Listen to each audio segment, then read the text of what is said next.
மாணவ கண்மணிகளுக்கு எனது இனிய வணக்கத்தை உரித்தாக்குகிறேன். ஆண்டு புள்ளியியல் பாடம் அத்தியாயம் 6 சிதறல் அளவைகள். இந்த சிதறல் அளவையில் இப்பொழுது நாம் பார்க்க இருப்பது தட்டை அளவை மற்றும் கோட்ட அளவை என்பதை பார்ப்போம். கோட்டம் என்றால் சமச்சீரின்மை என்று பொருளாகும். சமச்சீர் தன்மையை கீழ்கண்ட படத்தின் மூலம் நன்கு அறியலாம். சப்டிவிஷன் நம்பர் 1, சமச்சீர் பரவல். கூட்டு சராசரி ஈக்குவல் இடைநிலை ஈக்குவல் முகடு. வளைவரையின் நடுப்புள்ளியின் இருபுறமும் மதிப்புகள் சமமாக பரவியிருக்கும். எனவேதான் சமச்சீர் பரவலில் கூட்டு சராசரி, இடைநிலை, முகடு இவை மூன்றும் ஒன்றுக்கு ஒன்றாக சமமாக காணப்படும். இதைத்தான் நாம் கீழே படத்தில் காண்கிறோம். இந்த படத்தை பாருங்கள். இது ஒரு இயல்நிலை வளைவரையை குறிப்பதாகும். இந்த இயல்நிலை வளைவரையிலே மைய புள்ளியாக செல்லக்கூடிய ஒரு நேர் குத்துக்கோடு இருக்கும். அந்த புள்ளியிலே தான் சராசரியும் இருக்குது, இடைநிலை அளவும் இருக்குது, முகடும் இருக்குது. எனவேதான் இந்த சமச்சீர் பரவலில் சராசரி ஈக்குவல் இடைநிலை ஈக்குவல் முகடு என்பதை காண்கிறோம். அடுத்ததாக சப்டிவிஷன் நம்பர் 2, நேரிடை கோட்டம். கூட்டு சராசரி பெரும மதிப்பையும் முகடு சிறும மதிப்பையும் பெற்று இவற்றுக்கிடையே இடைநிலை அமைந்திருக்கும். இப்பொழுது இந்த கீழே உள்ள படத்தை பார்ப்போம். இந்த கீழே உள்ள படத்தில் பார்க்கும் பொழுது சராசரியானது பெரும மதிப்பை கொண்டுள்ளது, முகடானது சிறும மதிப்பை பெற்று இடைநிலை எங்குள்ளது? அவற்றுக்கிடையே அமைந்துள்ளது. எனவேதான் இதற்கு பெயர் நேரிடை கோட்டம் என அறிகிறோம். அடுத்ததாக சப்டிவிஷன் நம்பர் 3, எதிரிடை கோட்டம். கூட்டு சராசரி சிறும மதிப்பையும் முகடு பெரும மதிப்பையும் பெற்ற இவற்றுக்கிடையே இடைநிலை அமைந்திருக்கும். இந்த வரைபடத்தில் பாருங்கள். கூட்டு சராசரியானது சிறும மதிப்பை கொண்டுள்ளது, முகடானது பெரும மதிப்பை கொண்டுள்ளது. இவ்வாறாக இடைநிலை சராசரிக்கும் முகட்டிற்கும் இடையே அமைந்துள்ளது. இடப்புறம் எதிரிடை கோட்டம். சப்டிவிஷன் நம்பர் 4, முக்கியமான கோட்ட அளவைகள். இதில் 3 வகையாக பார்க்கிறோம். ஆ, கால் பியர்சனின் கோட்டக்கெழு. ஆ, பவுலியின் கோட்டக்கெழு. இ, விலக்க பெருக்கு தொகையை சார்ந்த கோட்ட அளவை. மறுபடியும் பார்ப்போம். பாயிண்ட் 1, கால் பியர்சனின் கோட்டக்கெழு. இரண்டாவது பவுலியின் கோட்டக்கெழு. மூன்றாவது விலக்க பெருக்கு தொகையை சார்ந்த கோட்ட அளவை. முதலில் கால் பியர்சனின் கோட்டக்கெழுவை பார்ப்போம். கோட்ட அளவை இஸ் ஈக்குவல் டு சராசரி மைனஸ் முகடு. கோட்ட அளவை ஈக்குவல் டு கூட்டு சராசரி மைனஸ் முகடு. கால் பியர்சனின் கோட்டக்கெழு இஸ் ஈக்குவல் டு சராசரி மைனஸ் முகடு பை திட்ட விலக்கம். சராசரி மைனஸ் முகடு பை திட்ட விலக்கம். ஒரு கணக்கை பார்ப்போம். கணக்கு 15. கூட்டு சராசரி ஈக்குவல் டு 7.35, முகடு ஈக்குவல் டு 8, மாறுபாடு ஈக்குவல் டு 1.69 எனில் கால் பியர்சன் கோட்டக்கெழு காண்க. இப்போ என்ன கொடுத்துருக்காங்க? கூட்டு சராசரி இருக்குது, முகடு ஈக்குவல் டு 8ன்னு கொடுத்துருக்காங்க, மாறுபாடு கொடுத்துருக்காங்க. அப்படி இருக்கும் பொழுது கால் பியர்சனின் கோட்டக்கெழு காண்க அப்படின்னு கொடுத்துருக்காங்க. தரவு தீர்வு: சராசரி எக்ஸ் பார் ஈக்குவல் டு 7.35, முகடு ஈக்குவல் டு 8, மாறுபாடு ஈக்குவல் டு 1.69. இப்பொழுது திட்ட விலக்கத்தை பார்ப்போம். திட்ட விலக்கம் is equal to root of மாறுபாடு ஈக்குவல் டு ரூட் ஆஃப் மாறுபாடு சிக்மானுடைய மதிப்பு தான், சிக்மா ஸ்கொயர் மதிப்பு தான் 1.69. இந்த 1.69 வர்க்கமூலம் கிடைப்பது ஈக்குவல் டு 1.3. தேர்ஃபோர் கால் பியர்சனின் கோட்டக்கெழு சூத்திரம் சராசரி மைனஸ் முகடு பை திட்ட விலக்கம். மதிப்புகளை பிரதியிட்டுள்ளோம். சராசரியினுடைய மதிப்பு 7.35, முகட்டின் மதிப்பு 8, திட்ட விலக்கத்தின் மதிப்பு 1.3. எனவே இவற்றை சுருக்கும் பொழுது கிடைப்பது -0.65/1.3. இவற்றை சுருக்கும் பொழுது கிடைப்பது -0.5. Therefore, கால் பியர்சன் கோட்டக்கெழு -0.5. அடுத்ததாக பவுலியின் கோட்டக்கெழுவை பார்ப்போம். பவுலியின் கோட்டக்கெழு SK is equal to Q3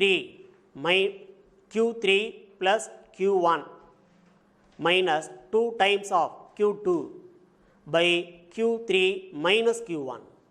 இங்கு Q1 என்பது முதல் கால்மானம், Q2 என்பது இரண்டாம் கால்மானம், Q3 என்பது மூன்றாம் கால்மானத்தை குறிக்கும். எனவே இந்த பவுலியின் கோட்டக்கெழு காணும் சூத்திரம் தான் SK equal to Q3 plus Q1 minus 2 times of Q2 by Q3 minus Q1 என்று வரையறுத்துள்ளோம். இப்பொழுது இந்த மேற்கண்ட சூத்திரங்களை பயன்படுத்தி கணக்குகளை சற்று பார்ப்போம். Q1 equal to 40, Q2 equal to 50, Q3 is equal to 60 எனில் பவுலியின் கோட்டக்கெழுவை காண்க. தீர்வு. முதலில் கொடுக்கப்பட்ட கணக்கில் என்னென்ன விவரங்கள் இருக்கு அப்படின்றத பார்ப்போம். முதல் கால்மானம் Q1 equal to 40 இருக்கு, இரண்டாம் கால்மானம் Q2 equal to 50 இருக்கு, மூன்றாம் கால்மானம் Q3 equal to 60 இருக்கு. அவங்க என்ன கேட்டிருக்காங்க? பவுலியின் கோட்டக்கெழு. இந்த பவுலியின் கோட்டக்கெழு காணும் சூத்திரம் தான் பார்த்துள்ளோம். Q3 plus Q1 minus 2 times of Q2 by Q3 minus Q1.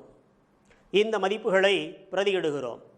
எனவே கிடைப்பது அடுத்த படியில் is equal to 40 plus 60 minus 100 by 60 minus 40. அடுத்த படியில் மேற்கண்ட படியை சுருக்கும் பொழுது கிடைப்பது equal to 0 by 20. 0 by 20 is equal to 0.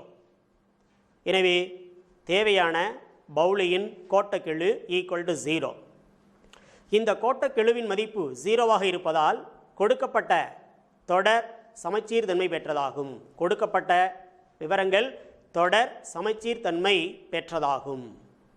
அடுத்ததாக விலக்க பெருக்கு தொகையை சார்ந்த கோட்ட அளவையை பார்க்க இருக்கின்றோம். விலக்க பெருக்கு தொகையை சார்ந்த கோட்ட அளவை இது β1 என்ற குறியீட்டால் குறிக்கப்படுகிறது. எளிமையாக மனதில் வைத்துக் கொள்ளலாம். β1 equal to μ3 square by μ2 cube. இப்பொழுது இந்த சூத்திரத்தை பயன்படுத்தி ஒரு கணக்கை பார்ப்போம். கணக்கு 17. μ1 equal to 0, μ2 equal to 8.76, μ3 equal to -2.9 எனில் β1 equal to என்னன்னு கேட்டிருக்காங்க. என்னென்ன கொடுத்துருக்காங்க பாருங்களே. சராசரியிலிருந்து எடுக்கப்பட்ட மைய விலக்க பெருக்கு தொகைகள், அதாவது முதலாவது விலக்க பெருக்கு தொகை μ1 equal to 0 கொடுத்துருக்காங்க. இரண்டாவது விலக்க பெருக்கு தொகை μ2 கொடுத்துருக்காங்க. மூன்றாவது மைய விலக்க பெருக்கு தொகை μ3 கொடுத்துருக்காங்க.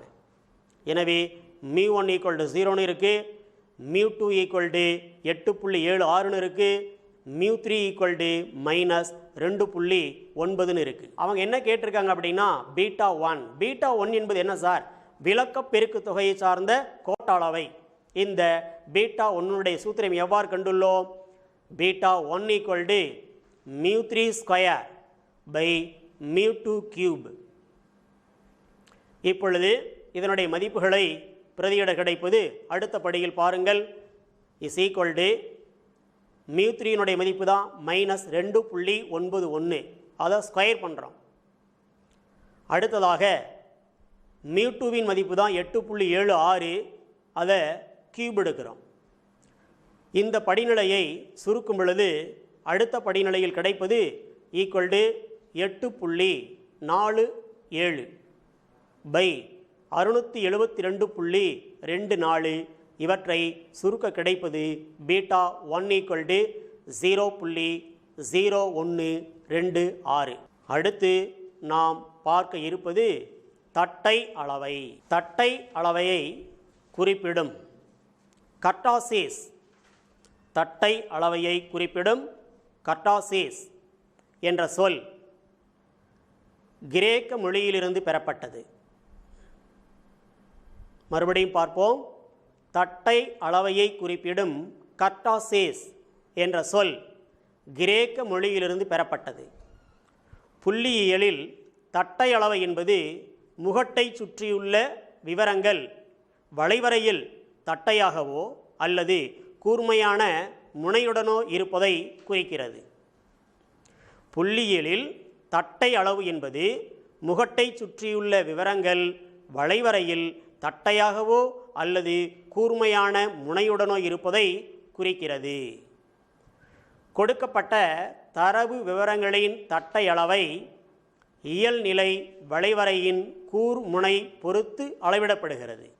கீழ்கண்ட வரைபடம் மேலே குறிப்பிட்ட 3 வடிவ தட்ட நிலையை விளக்குகிறது. எனவே இப்பொழுது இந்த வரைபடத்தை உற்று நோக்குவோம். குறைத்தட்டை, அடுத்தது இடைத்தட்டை, அடுத்தது மிகைத்தட்டை. அதாவது பார்ப்போமா, ஒன்மை ஒன்றாக குறைத்தட்டை, இடைத்தட்டை, மிகைத்தட்டை என்றவாறு இந்த வரைபடத்திலே பார்த்துள்ளோம். இப்பொழுது தட்டை அளவை கெழு என்பதை பார்ப்போம்.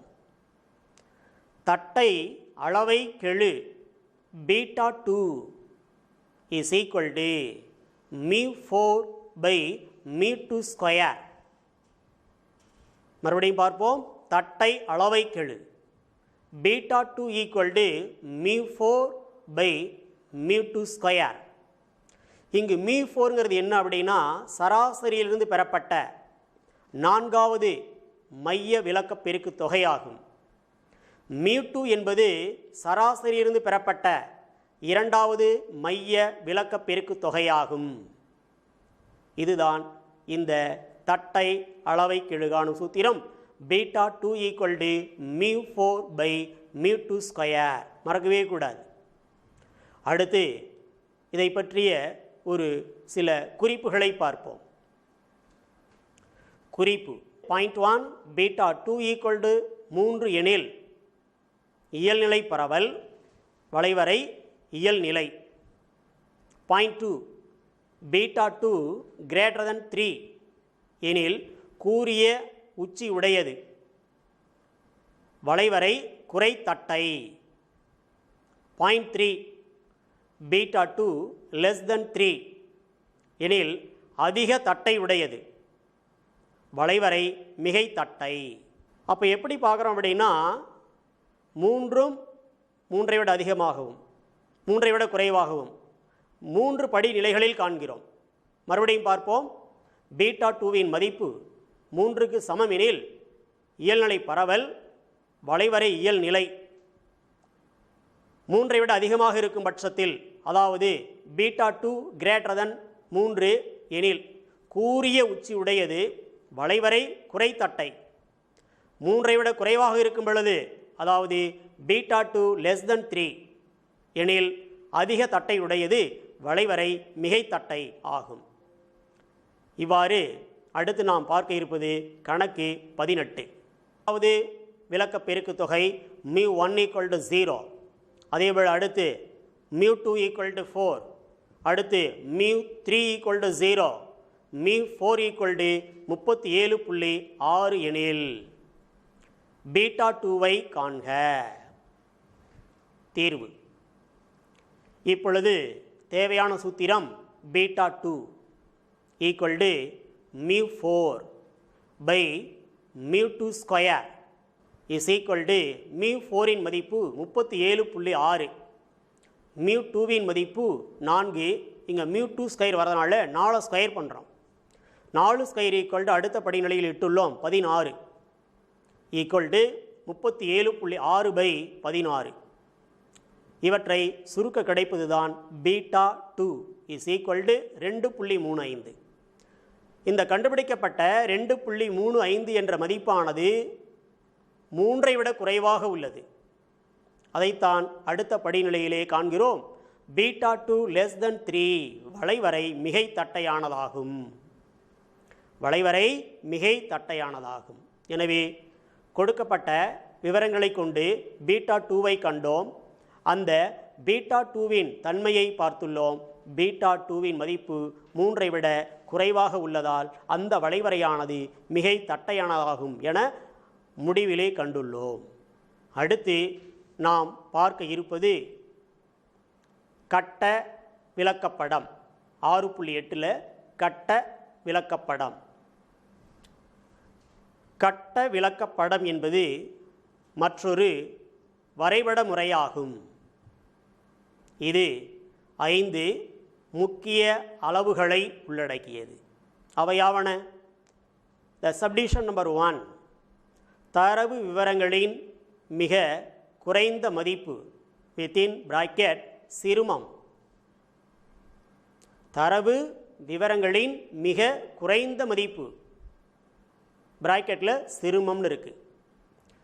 சப்டிவிஷன் நம்பர் 2, முதல் கால்மானம் வித்தின் பிராக்கெட் Q1. சப்டிவிஷன் 3, இடைநிலை பிராக்கெட்டில் Q2. Q2 என்பது இரண்டாவது கால்மானம். இந்த இரண்டாவது கால்மானமும் இடைநிலையும் ஒன்றே ஆகும். அடுத்து சப்டிவிஷன் 4, மூன்றாம் கால்மானம் வித்தின் பிராக்கெட் Q3. இறுதியாக சப்டிவிஷன் 5, தரவு விவரங்களின் மிக அதிக மதிப்பு. தரவு விவரங்களின் மிக அதிக மதிப்பு. இப்பொழுது அதை வரிசைப்படுத்தி பாருங்கள். இந்த 5 படிநிலைகளில் முதல் படியையும் 5ஆம் படியையும் உற்று நோக்குங்கள். முதல் படியில் சிறும மதிப்பை காண்கிறோம். இறுதியாக 5ஆம் படியில் பெரும மதிப்பை காண்கிறோம். இந்த இடைநிலையில் பாருங்கள், சப்டிவிஷன் 2, 3, 4 என்னென்ன இருக்கு?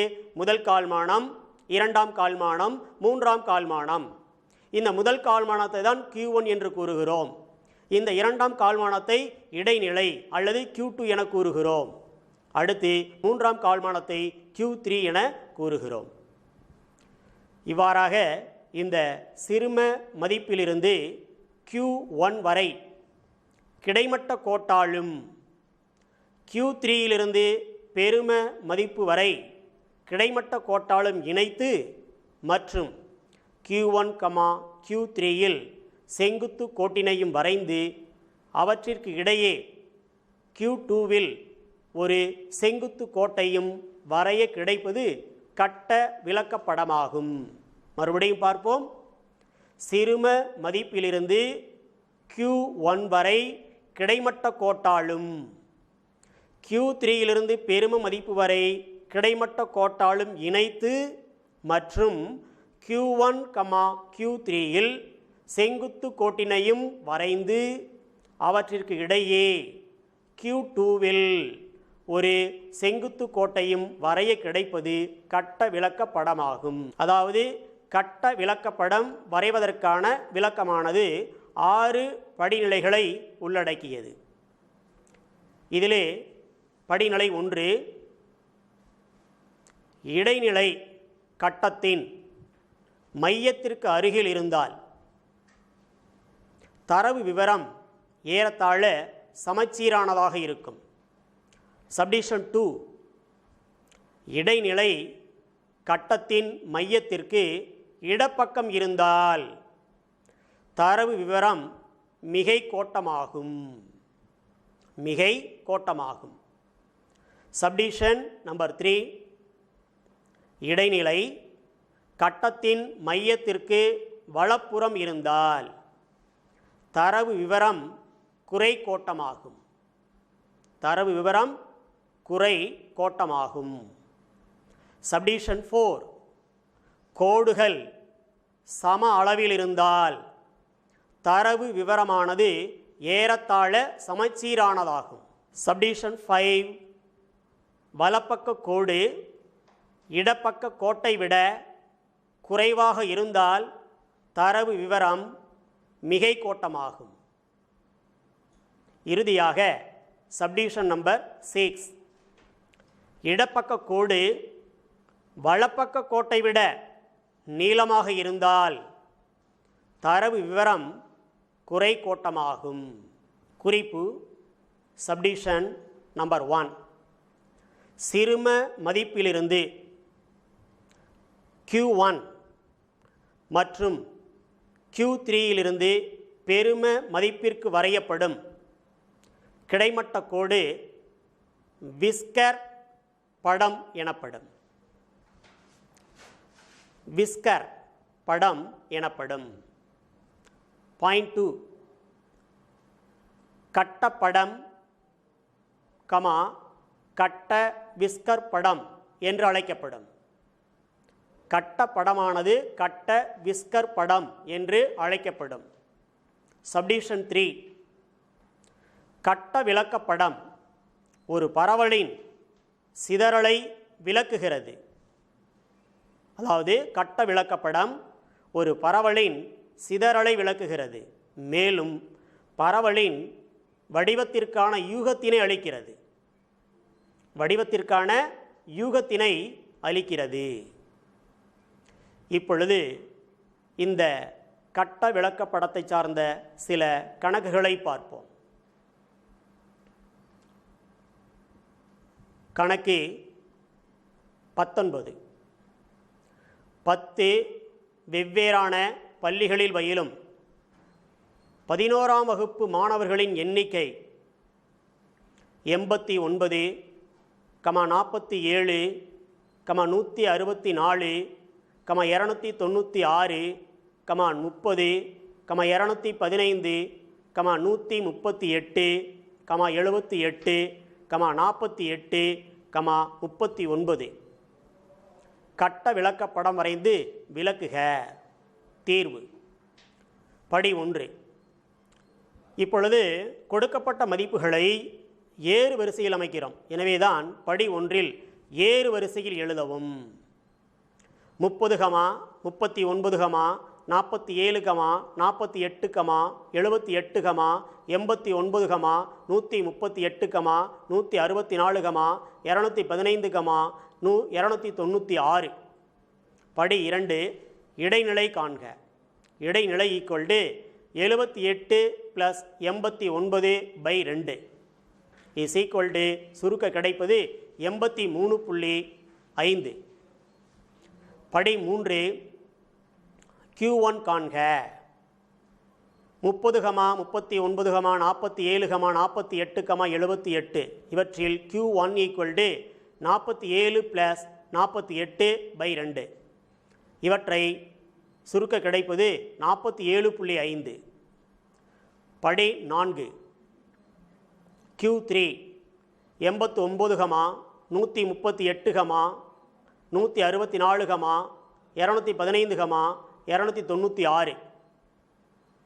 Q3 = 138 + 164/2 இஸ் ஈக்குவல் டு 302/2 இவற்றை சுருக்க கிடைப்பது 151. படி 5 சிறும பெரும மதிப்புகள் காணவும். சிறும மதிப்பு 30, பெரும மதிப்பு 296. படி 6 சிறும மதிப்பு Q1, இடைநிலை Q3 பெரும மதிப்பு கோட்டில் குறிக்கவும்.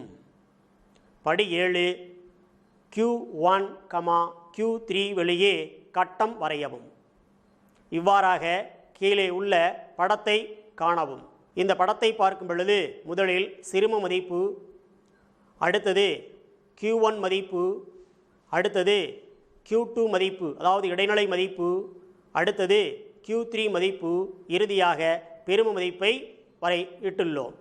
இந்த மதிப்புகளின் வழியாக நேர்கோட்டை வரைந்து கட்டப்படத்தை வரைந்துள்ளோம் என்பதை அறிந்துள்ளோம். இறுதியாக கணக்கு 20 கட்ட விஸ்கர் படத்தினை கீழ்கண்ட விவரத்திற்கு வரையவும். 96, 151, 167, 185, 200, 220, 246, 269, 238, 252, 297, 105, 123, 178, 202. தீர்வு. வழக்கமாக இதனுடைய படிநிலைகளை பார்ப்போம். படி 1, ஏறு வரிசையில் எழுதவும். அவ்வாறு எழுதப்பட்ட மதிப்புகள் 96, 105, 123, 151, 167, 178, 185, 200, 202, 220, 238, 246, 252, 269, 297. படி 2, இடைநிலை காண்க. இடைநிலை 8வது உறுப்பு ஈக்குவல் டு 200. படி 3, Q1 காண்க. 200க்கு முன் உள்ளவைகளில் இடைநிலை 96, 105, 123, 151, 167, 178, 185. Q1 equal to 151. படி 4, Q3 காண்க. 200க்கு பின் உள்ளவைகளில் இடைநிலை 202, 220, 238, 246, 252, 269, 297. Q3 equal to 246. படி 5, சிறும பெரும மதிப்புகள் காண்க. சிறும மதிப்பு 96 மற்றும் பெரும மதிப்பு 297. படி 6, நேர்கோட்டினை வரைக. படி 7, 5 எண்களை குறித்து கட்டம் வருக. எனவே மேற்கண்ட படிநிலைகளை கொண்டு கீழ்கண்ட கட்ட படத்தை வரைந்துள்ளோம். இவ்வாறாக 96, 151, 200, Q3 246, பெரும மதிப்பு 297 என கொண்டு இந்த கட்ட விளக்கப்படத்தை வரைந்துள்ளோம். நன்றி, வணக்கம்.